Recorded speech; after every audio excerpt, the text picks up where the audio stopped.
Listen, Linda, listen, Linda. Listen, Linda. I'm not here for no foolishness today. Did you see it? I'm assuming that you did. Lacking. We got some talking to do about the Brazilian Grand Prix. Let's lock all the way in. Let's go now.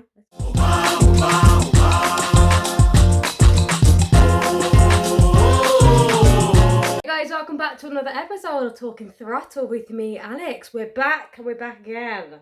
I'm going straight into it because this weekend, I knew I said in the last podcast that it was going to be a bit of a mad one because Brazil normally always is. And right, it was. It kept everybody entertained on our feet. But let's actually break down what happened. Let's very quickly talk about what the hell's going on? So I think I said in the podcast last week that it was a surprise to me that this weekend was a sprint. Now, it's one thing to have a normal race in Brazil, which normally kicks off and normally has something happen, but to have a sprint race in Brazil, now I expected it to be a little bit of chaos now. I expected it to kick off. I expected something, but I did not expect that. So, I'm trying to cast my mind back to what actually happened and the key points that I want to talk about today, because first things first, the McLaren situation and McLaren boys, now I think that gap has now separated a little bit more, making it a bit harder.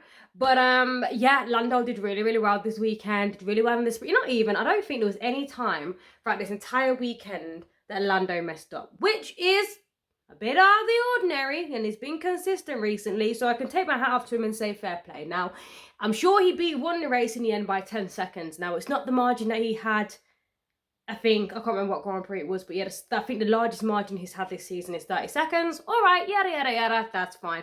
However, he was quite, not critical, but there was one thing where he pointed out where he wished the car was a little bit faster and he wished the margin was a little bit bigger, but here we are. Anyway, he got the win, can't complain. Oh, Sky Sports are really throwing in this British bias stuff, aren't they? Because it's like they're talking as though Lando has already won, and with all due respect, like, yes, Piastri hasn't been performing over the last 3-4 races, but he would have been in contention for a second place at least today, I think, if it wasn't for that penalty that he got. Let's talk about that little penalty, shall we? Because in today's episode of the FIA throwing out, I was going to say disciplinaries, and I don't think that's right, but on today's episode of the FIA throwing out penalties, originally, when I first watched it, my initial response to the overtake or to the crash or on the way lead up to it was, Piastri, you better go ahead now. You better go ahead, because I think what Piastri was doing in that moment is that I think that was one of the only options he had to try and actually overtake and attack. However, now watching the replay back, it's very obvious that Oscar locks up. And in my opinion, I would say it's more, say, on Kimi than it is on Oscar. Now, that's not me to say I think Kimi should have got a penalty or anything like that, but what I'm saying is I don't think there was much more that Oscar could have done in that situation, considering he locked up and lost control of the car.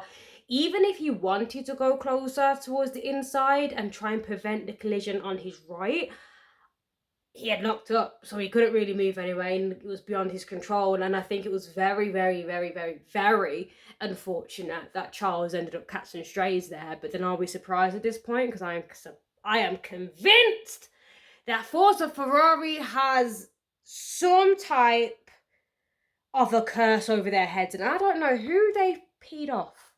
Could be Ford from back in the day, I don't know, but Ferrari have got the best look I think I have not just seen in motorsport, but in any sport.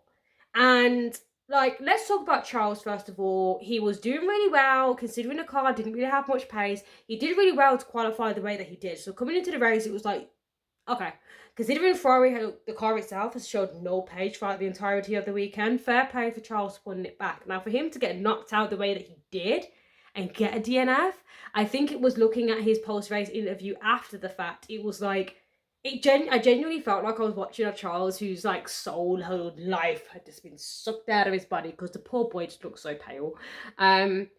But obviously in these instances, there's nothing that you can really do. It's beyond Ferrari's control, it's beyond his control. That's between him and the F1 gods. Okay, now Lewis, on the other hand, it was very clear from the start of the weekend, i.e. practice 1 and the sprint qualifying, that Ferrari didn't have pace. Neither of them did. I'm trying to remember how Lewis actually sustained the damage on his front wing in the first place, but from then it was like, again, similar to what happened in Mexico. It was like the first lap again, like, you can't catch a break. And that links me back to whatever curse Ferrari's got over their head. Girl, that curse is cursed!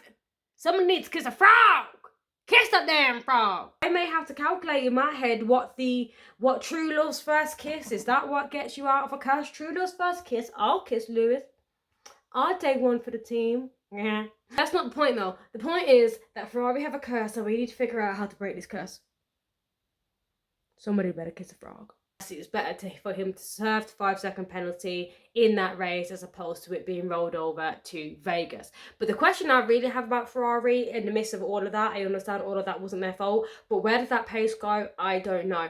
I would like to compare Ferrari to another team this weekend who also came in with absolutely no pace whatsoever, but one of their drivers ended up with a podium, and that was Red Bull. One thing I definitely want to get into is the strategy difference between Ferrari and Red Bull this weekend, because there's a stark difference between two teams. One team is going to do whatever it takes to try and get the best out of that car. The rest of them are just going to sit there and stare at it. Stay with me, let me cook. So this weekend, both Ferrari and Red Bull both came in and they struggled. I would even say Mercedes came in and they struggled too, because George Russell was struggling during qualifying, right? Cool. So Max was struggling the entire weekend to pace. He said that he was losing grip, had no grip whatsoever. I don't think the car was fast enough. He had issues with pace. It just wasn't working. Then they said, you know what we're going to do? Max, come here. Max, come here.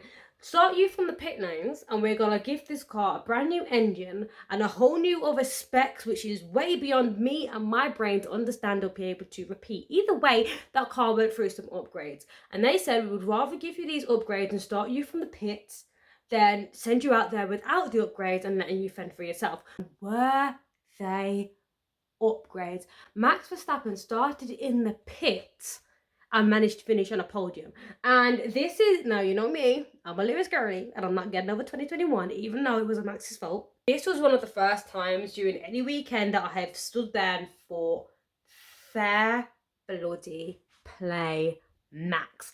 Okay, not to say I didn't think that he was a great driver beforehand. That's not what I'm saying. What I'm saying is this was the first time while watching the race where I was like, yeah, that's naughty. Ferrari, on the other hand, now it was very evident from the beginning, practice, sprint qualifying, and the actual sprint itself that nor Charles nor Lewis had pace going into this weekend. What do they do about it? Nothing. Nothing was done about it, and then as a result, you've got a double DNF. Now, I understand that this double DNF happened because Charles crashed out and Lewis had basically body damage to his car, which is irreversible, which basically buggered him for the rest of the race. I get that. But still, before that even happened, before the race, it was like they lost the pace and they didn't really do much about it, and they crossed their fingers and just hoped for the best. That is the difference between a team that is more reactive as opposed to active, if you get what I mean. Red Bull clocked the problem and said, come here, we're going to fix it. You're not going to start where you wanted to start on the track, but I promise, hear me out. I'll get it started for you, baby. Do you know? Kimmy's my adopted son. Yes. I'm going to adopt Kimmy, and I don't know what else to say besides I'm going to adopt Kimmy, and he's going to be my little son because he is so adorable, and fair play for him for getting his first podium, I believe, in a race. No, actually, that's not his first podium. It's his second podium this season. He's doing a number. But one thing I do want to say is I'm convinced that 2025 is the year of the rookies. Rookies, come on through, honey. Rookies, you better come on through. All of them. I would say Isaac, Oliver Berman, sir. Tap yourself on the back, my mans. Tap yourselves on the back, because not only have you done that on one occasion, but you're picking up a rhythm. You're getting there, and I think it is scary to see how good these rookies are that are actually coming up. And I think when they change regulations next year, I genuinely think it's the rookies who are going to stand up and shine all the way through. I think now we are starting to see what I would call the new generation of F1 has now been born. And I can't wait to see it. I think Kimmy's going to be I think Kimmy's going to be great. I think Ollie's going to be, watch Ollie, boy. Ollie's going to be a problem. But then at the same time, I think all of them are going to be a problem. I think Isaac's going to be a problem. Gabby, bless him, he crashed out on his home race. Really, really sad to see. And not only was that sad to see, did you see that crash? Did you see it? Oh, and I did think immediately, I know that's really bad, but he's okay, so it's fine. But immediately after hearing that it went to a red flag, I believe, and they didn't show the replay of the crash, in my head I was like, yeah, this can't be good because they're not really talking about it too much. But then he said he was okay, so thank God. But looking at the replay, I was like, raw. Now is the time to clock in, ladies and gentlemen. Now is the time to get it together. We have 3 Grand Prix left in the 2025 season, and I'm not prepared to let it go. This season has been a roller coaster. Okay, it's been up, it's been down, it's been up, it's been down, it's been ooh, it's been ooh. It's just been a season. Now, I'm very, very, very excited for the changes that are coming in 2026. However, I really do have a bittersweet feeling in regards to saying goodbye to this season, so I want to make the most of every single race that we have left. You are not going to be here now. We are not going to be seeing F1 for a matter of weeks. We won't be seeing another race, I believe, for about 3 weeks' time. Then we go to Viva Las Vegas, which in the UK is going to be a stupid time. I know it's going to be a stupid time, but we'll figure it out, honey. We'll figure it out. Either way, if you've got this far into the video, I really appreciate it. This video is a little bit of a short one today. Just because if you can't tell by my voice, I'm a little bit ill. And I'm drinking my lemon ginger and honey. Had to think about that. Anyway, she says, and it's gone really cold now. But either way, thank you so much for getting to the end of this video. If you haven't already, please stop what you're doing. Stop right there, ma'am. Can you go to that subscribe button, hit the subscribe button, make sure you like it and comment it as well. If you really, really like it, then why don't you share it to your friend that also watches F1? Because we're getting towards the end of the season now, and things is getting shaky. So either way, thank you for watching. I really, really appreciate it. And I will see you next week on another episode of Talking Foul. Thank you. Bye.